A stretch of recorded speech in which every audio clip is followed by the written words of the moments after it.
बड़े भाई साहब मुझसे 5 साल बड़े थे और केवल 3 दर्जे आगे, और उन्होंने भी उसी उम्र में पढ़ना शुरू किया था जब मैंने शुरू किया। लेकिन तालीम जैसे महत्व के मामले में वो जल्दबाजी से काम लेना पसंद न करते थे।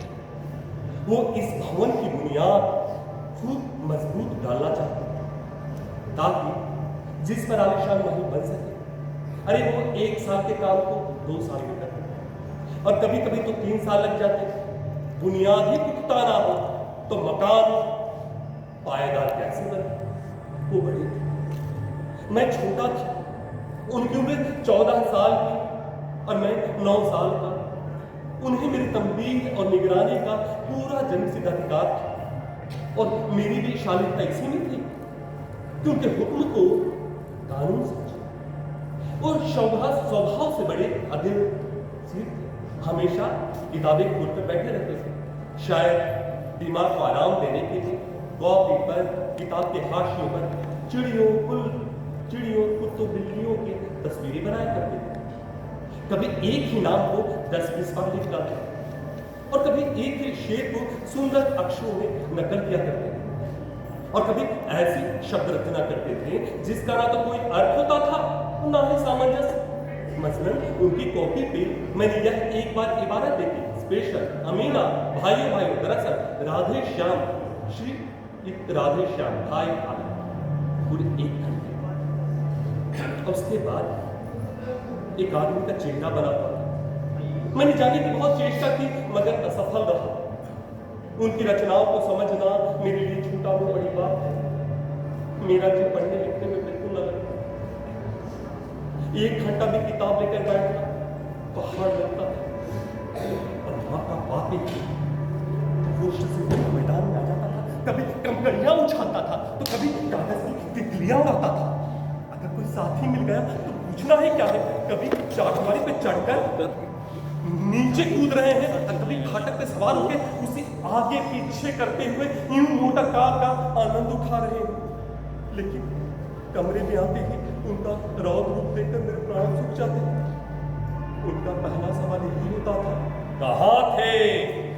हाँ, हमेशा यही सवाल और इसी ध्वनि में पूछा जाता था और जिसका जवाब केवल मौन होता था। न जाने मेरे मुंह से यह बात क्यों न निकलती थी, भाई साहब जरा बाहर खेल रहा था। मेरा मौन ही कह देता था कि मुझे अपना अपराध स्वीकार है। अब भाई साहब को इसके सिवा दूसरा कोई इलाज न था कि स्नेह और रोष मेरे शब्दों से मेरा सत्कार करे। अगर इस तरह अंग्रेजी पढ़ोगे तो पढ़ते रहोगे और हर्फ न आएगा। अंग्रेजी पढ़ना कोई हंसी खेल नहीं है कि जो चाहे पढ़ ले, नहीं तो आया गहरा न क्यों गहरा सभी अंग्रेजी के विद्वान हो जाते हैं। यहाँ आंखें खोलनी पड़ती, अब खून चलाना पड़ता है, तब जाके कहीं विद्या आती है।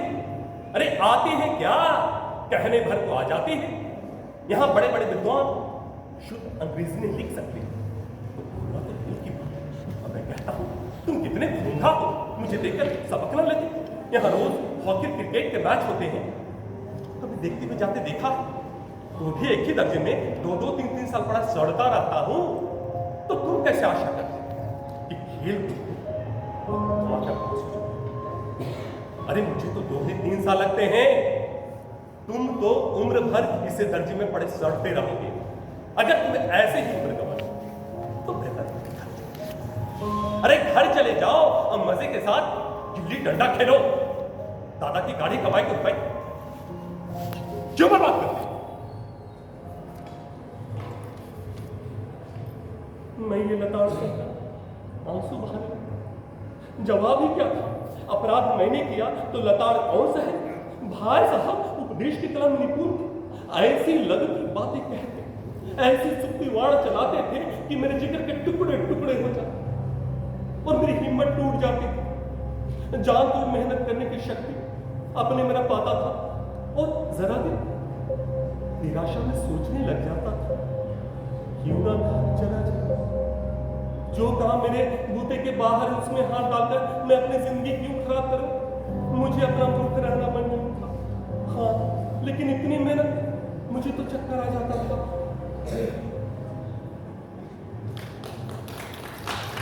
मगर घंटे 2 घंटे के बाद निराशा के बादल फट जाते थे और मैं इरादा करता था कि आगे से मैं खूब जी लगाकर पढ़ूंगा। एक टाइम टेबल बना डालता था, बगैर पहले से कोई नक्शा बनाए, अरे स्कीम तैयार किए किसी काम की शुरुआत कैसे की जाए। टाइम टेबल में खेल कूद की मत बिल्कुल उड़ सी जाती थी। दादा काल उठना 6 बजे हाथ धोकर नाश्ता कर पढ़ने बढ़ जाता, 6-7 तक अंग्रेजी, 8 से 9 तक हिसाब, 9 से 9:30 तक किया, फिर भोजन कर स्कूल चले जाना, स्कूल से 3:30 बजे लौटना, लौटने के बाद आधा नंबर 4 से 5 तक भूगोल, 5 से 6 तक करना, 6 से 8:30 तक अंग्रेजी कंपोजिशन, उसके बाद फिर 8 घंटा होता है सामने निकालना, फिर भोजन करना, 8 से 9 तक अनुवाद, 9 से 10 11 तक ट्यूशन, फिर विश्राम। मगर टाइम टेबल बना लेना एक बात, उस पर अमल करना दूसरी बात। पहले ही दिन से उसकी अवहेलना शुरू हो जाती थी। मैदान में वो सुखद हरियाली, हवा के हल्के हल्के झोंके, फुटबॉल को छलकूद, कबड्डी को दावखात, अब वॉलीबॉल को तेजी और फुर्ती। अज्ञात अनिवार्य रूप से मुझे उसको खींची लिए जाती थी और वहां जाते ही मैं सब कुछ भूल जाता था। वो जानलेवा टाइम टेबल, वो अखोट पुस्तकें किसी की भी याद न रहती थी। अब भाई साहब को नसीहत और फजीहत का अवसर मिल जाता था, मैं उनके साये से दूर रहने की कोशिश करता था। कमरे में इस तरह दबे पांव आता था कि उनको खबर ना हो। उनकी नजरें उठी और मेरे प्राण निकले। हमेशा एक नंगी तलवार से लटकती मालूम पड़ती थी। फिर भी आदमी जिस तरह मोह माया के बंधनों में जकड़ा रहता है, मैं भी इतनी घुर्तियां और फटकार खाकर खेल कूद का तिरस्कार नहीं कर सकता।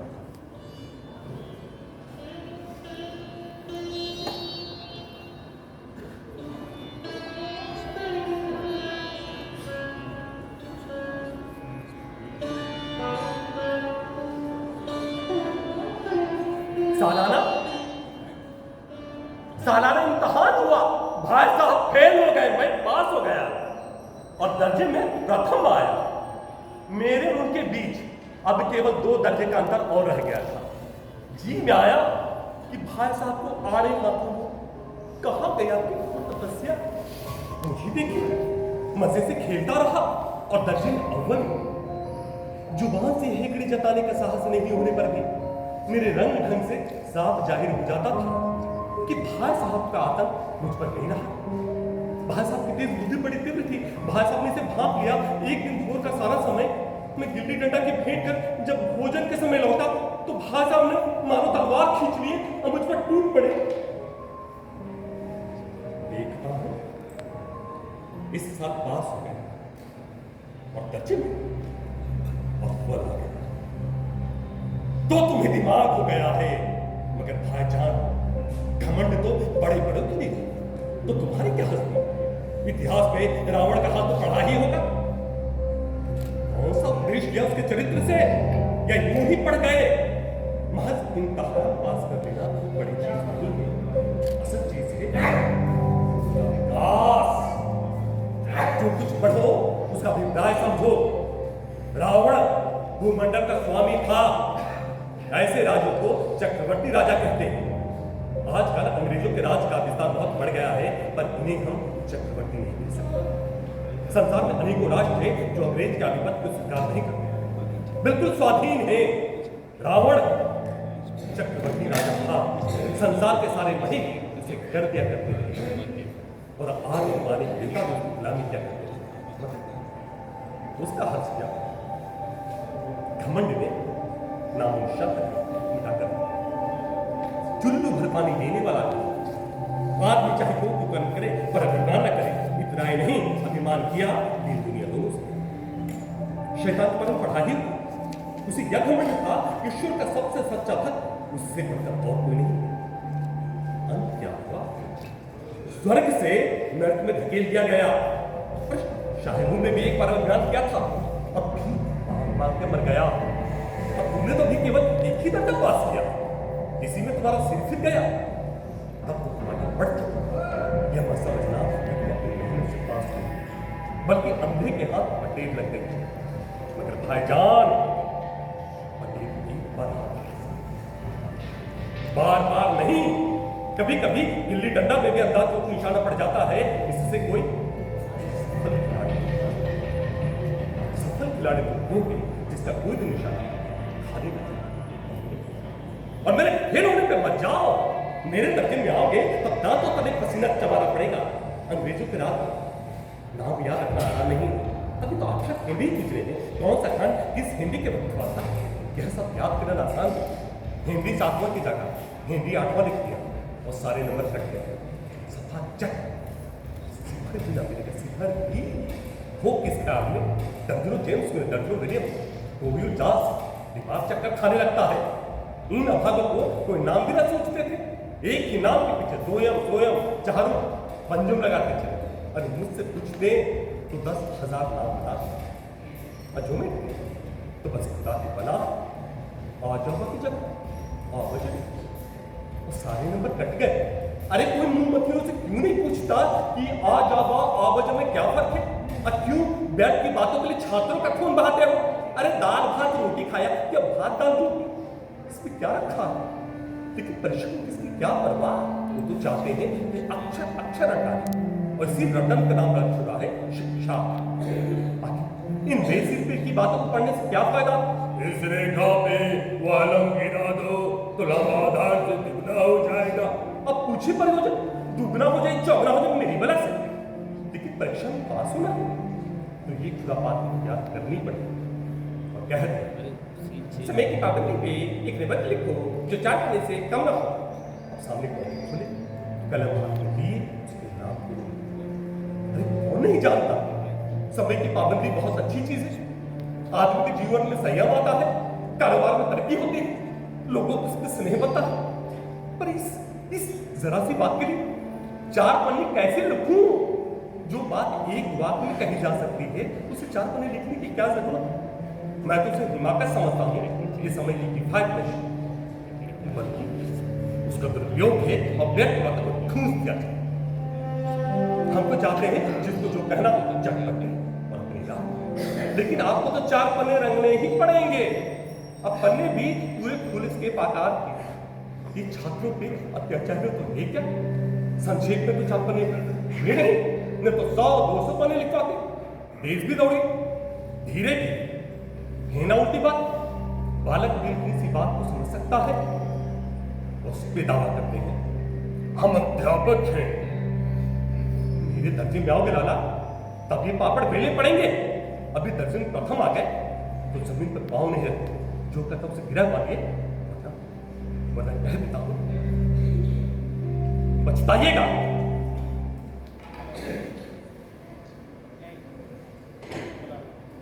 स्कूल का समय निकट था, ना ही ईश्वर जाने भाई साहब की यह उपदेश माला कब समाप्त होती। भोजन आज मुझे निस्वार्थ सा लग रहा था। पास होने पे ये तिरस्कार तो फेल होने पर तो प्राण ही ले लिए जाए। भाई साहब ने अपने दर्जे का जो डरावना खाका पेश किया था उसने मुझको भयभीत कर दिया। स्कूल छोड़कर घर नहीं भागा, यही ताजुब है। लेकिन इतने तिरस्कार के बावजूद भी पुस्तकों में मेरी अरुचि जेब कितनी बनी रही। पढ़ता उतना है कि रोज का टॉपिक पूरा हो जाए और दर्जे में जलील ना होना पड़े। जो भी अपने पर विश्वास पैदा हुआ था वो सब लुप्त हुआ और एक चूरू सा जीवन कटने लगा।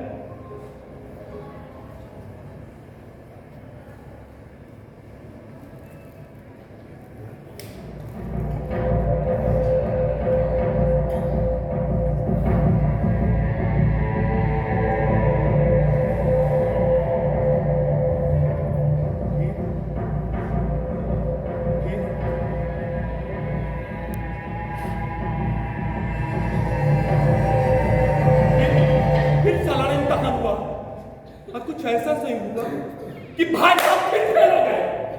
मैं पास हो गया, मैंने उतनी मेहनत नहीं की थी और दर्जे प्रथम आया। भाई साहब ने प्राणांतक परिश्रम किए थे। कोर्स का एक एक शब्द चाट गए थे। 10 बजे तक इधर 4 बजे तक उधर। स्कूल जाने के पहले मुद्रा कांतिहीन हो गए, लेकिन बेचारे खेल मुझे उन पर दया आती थी। अजब नतीजा सुनाया गया था। तुम रो पड़े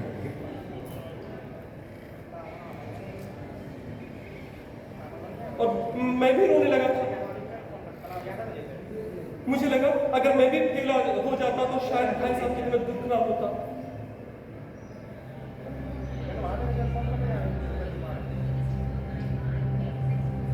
लेकिन विधि की बात कौन टाले? मेरे उनके बीच अब केवल एक दर्जे का अंतर और रह गया था। मेरे मन में कुटिल भावना उदय, अगर भाई साहब एक साल और फेल हो जाए तो मैं उनसे बराबरी हो जाऊंगा। इस सदा में मेरी फजीहत करेंगे। लेकिन मैंने इस कमीने विचार बलपूर्वक अपने मन से निकाल दिया। इस वक्त उनकी डांट मुझे अवश्य अप्रिय लगती है। शायद उनके देशों का ही नतीजा है कि मैं दनादन इतने अच्छे नंबरों से पास हो जाता हूँ। भाई सब कुछ नर्क पड़ गया। मुझे डांटने का अवसर पाकर भी उन्होंने धीरज से काम किया, या वे स्वयं समझने लगे थे कि उन्हें डांटने का अधिकार नहीं रहा, या रहा ये तो बहुत कम।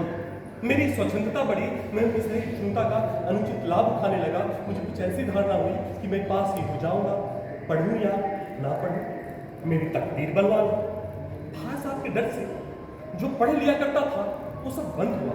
अब मुझको एक नया शौक पैदा हो गया, गंदगी उड़ाने का, मांझा देना, कन्नी बांधना, पतंग, टूर्नामेंट आदि की तैयारियां सभी ग्रुप से हल की जाती थी। और भाई साहब को यह संदेह न होने देना चाहता था कि उनका सम्मान और लिहाज मेरी नजर में कम सा गया। एक दिन संध्या समय मैं हॉस्टल से दूर बेतहाशा एक कटा हुआ करके मालूम के लिए दौड़ा चला जा रहा था। आंखें आसमान की उठती और मन अपनी पति की ओर गमन करने से छूटता हुआ पतंग की ओर चला रहा था। और उस वक्त कोई आत्मा कर मन में नए संस्कार करने की तैयारी हो और मुझे सुनकर मेरे छाते तैयारी की किसी को अपने आगे पीछे की खबर नहीं है। समझ सकते हो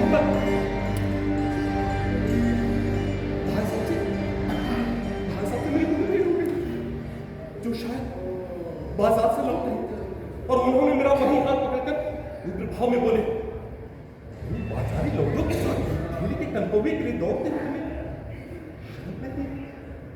तुम्हें इसका भी लिहाज नहीं कि तुम नीची जमात में नहीं हो बल्कि 8वीं जमात में आ गए हो। अरे मुझसे केवल एक दर्जा नहीं, आदमी को कुछ तो अपनी पोजीशन का ख्याल करना चाहिए। एक जमाना था जब लोग 8वीं दर्जा पास करके नायाब और फिलहाल हो जाते थे। मैं कितने बड़े चुप जाऊंगा जो आज अव्वल दर्जे के डिप्टी मजिस्ट्रेट के सुपरिटेंडेंट, कितने 8वीं जमात वाले हमारे समाचार पत्रों के संपादक और लीडर हैं।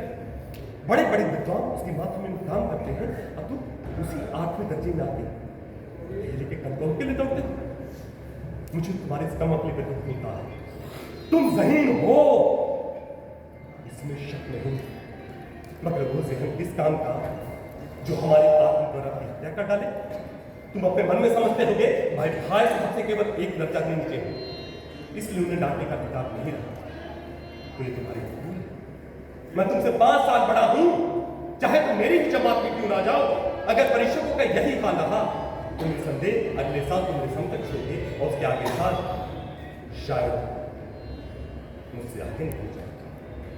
लेकिन हमारे तुम्हारे बीच जो 5 साल का अंतर है, मेरे से तुम या खुदा भी नहीं कर सकता। खुदा भी, मैं तुमसे 5 साल बड़ा हूं और हमेशा बोला है। मुझे जिंदगी का जो तजुर्बा है तुम उसकी बराबरी कभी नहीं कर सकते, चाहे तुम एमए डिफिट या डील क्यों ना हो। समझ किताबें पढ़ने से नहीं आती, बल्कि दुनिया देखने से आती है। हमारी अम्मा ने कोई दर्जा पास नहीं किया है, दादा भी शायद 5वीं 6वीं जमात से आगे नहीं गए, लेकिन उन्हें हमें तो तुम्हें समझाने सुधारने का हमेशा इसलिए नहीं कि वो हमारे जन्मदाता हैं, बल्कि इसलिए कि उन्हें हमसे तुमसे कहीं ज्यादा जिंदगी का तजुर्बा। ओ हिंदी ने कितने विवाह किए, आकाश में कितने नक्षत्र हैं, अमेरिका में कौन सा राज्य व्यवस्था है, ये बातें बेशक उन्हें मालूम ना हो, लेकिन हजारों ऐसी बातें हैं जिनका उन्हें ज्ञान हमसे तुमसे कहीं ज्यादा देव ना करे आज मैं बीमार पड़ जाऊं तो तुम्हारे हाथ पर फंस जाऊं। दादा को काम देने की सोच कुछ ना सूझेगा, लेकिन तुम्हारी जगह दादा हो ना घबराए ना बदहवास हो, पहले मर्ज पहचान कर खुद इलाज करेंगे। अगर उसमें असफल हो गए तब जाकर डॉक्टर को बुलाएं। अरे हम तो यह भी नहीं जानते कि महीने भर का खर्च महीना भर कैसे चले। दादा जो कुछ भेज दे 20-22 तक खत्म कर डाले, नाश्ता बने और धोबी और गाय से मुंह चुराने लगे। लेकिन हम लोग जितना खर्च करते हैं उसके आधा में दादा ने अपनी जिंदगी के भाग को बहुत नेकनाम और इज्जत के साथ गुजार दिया। साथ में कुटुंब का पालन भी किया। अपने हेड मास्टर साहब ये नहीं कि नहीं, वो भी यहाँ के नहीं, वक्त छोड़ के 1000 रुपये महीना पाते हैं, मगर उनका घर का काम कौन संभालता है? उनकी बूढ़ी माँ। यहाँ तो हेड मास्टर साहब की डिग्री बेकार हो गई, पहले प्रबंध अपने हाथों में था, खर्च बुलाना पड़ते थे, कर्जदार चुपके रहते थे। जब से उनकी बूढ़ी माँ प्रबंध अपने हाथों में घर में जैसे लक्ष्मी, तो भाईजान यह गुरु दिल से निकाल डालो कि तुम मेरे समीप हो जाओगे तो स्वतंत्र हो जाओगे। मेरे देखते तुम बेराल न चल पाओगे। और हाँ, अगर तुम ऐसे नहीं माने तो मैं इसका कर सकता हूं।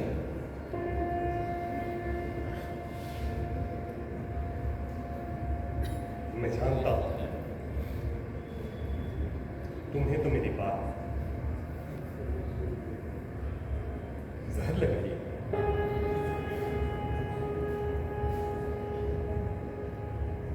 मैं इस नेकी से नतमस्तक हो गई। मुझे सचमुच अपने लघुता का अनुभव हुआ। अब भाई साहब के प्रति मेरे मन में श्रद्धा उत्पन्न हुई और मैं भाई साहब सजल आंखों से कहा, हरगिज नहीं भाई साहब, हरगिज नहीं। आप जो कुछ फरमा रहे भाई साहब वो सब सच है। तो उसे आपको कहने का अधिकार भी है। भाई साहब मुझे गले लगा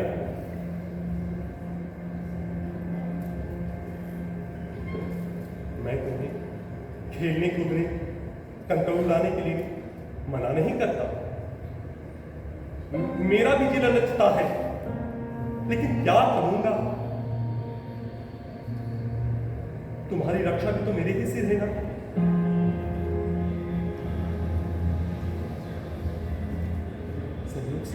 संयोग से उसी वक्त एक कटा हुआ कनकौवा हमारे ऊपर से गुजरा, जिसकी डोर लटक रही थी। बालों का पूरा गोल दौड़े चला रहा था। भाई साहब तो लंबे हैं ही, उछल कर डोर पकड़ लिए और बेतहाशा